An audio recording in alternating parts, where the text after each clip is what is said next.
Chers amis, il n'y a pas acharnement. Il n'y a rien qui est lié à la révision de la Constitution.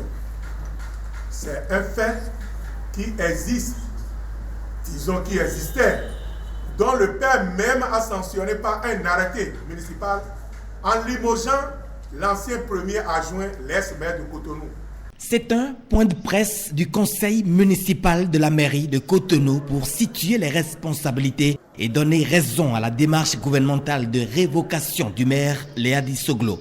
Les griefs sont énormes. Par quelle mathématique ou par quel texte qu'on peut passer dans l'intervalle d'une année de 2 millions à 10 millions comme prime de représentativité? Qu'est-ce qui fait l'objet de la vente de la servitude de Zongo Nord? La voie attribuée pour habitation à Midombo. Et quand nous sommes arrivés sur la nomination du secrétaire général adjoint, le maire a dit qu'il a pris une décision de suspension du secrétaire général adjoint dès que le préfet lui a adressé son refus.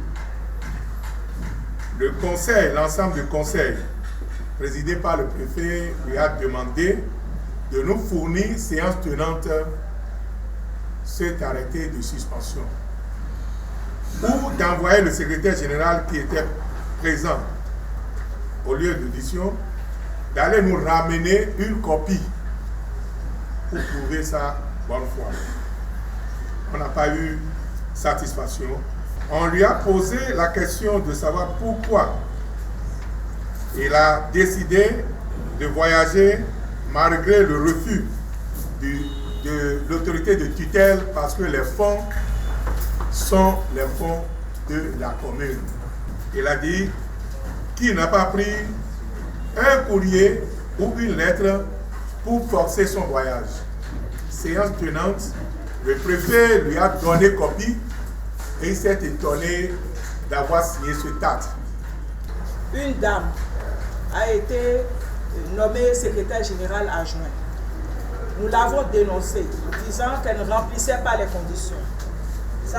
Nous n'avons pas été entendus, nous n'avons pas été écoutés.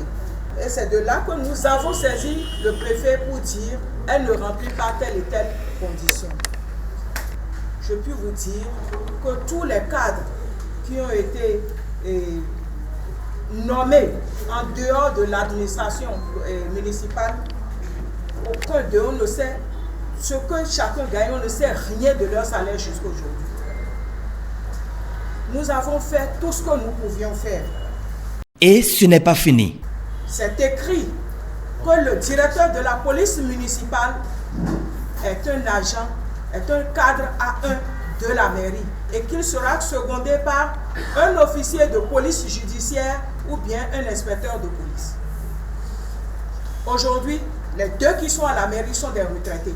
Celui qui est directeur des services techniques, pour l'instant, il est moins gradé que celui qui est son agent.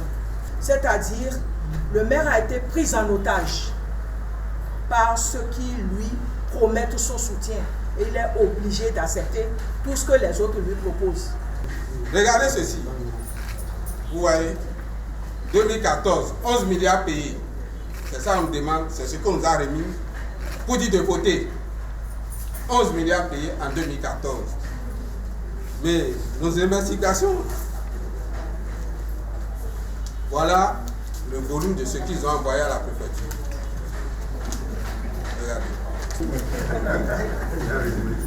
On a demandé une fois de nous donner ces documents-là. Le grand financier de la mairie, avec ses collaborateurs, en sa tête, l'ex-maire, dit on n'a pas droit. Donc, voilà comment la mairie de Cotonou fonctionne. L'ancien maire de Cotonou s'est octroyé, entre autres, une prime de 2 500 000 francs CFA par mois pour la sécurité locale au détriment des chefs de quartier. Les conseillers ont également brandi beaucoup d'autres preuves accablantes de la présumée culpabilité de Léa Dissoglo. Ils ont remercié le gouvernement pour avoir sauvé Cotonou de la gestion hasardeuse d'un clan, puis ils invitent les populations à lui faciliter la tâche pour le bon aboutissement de son programme d'action.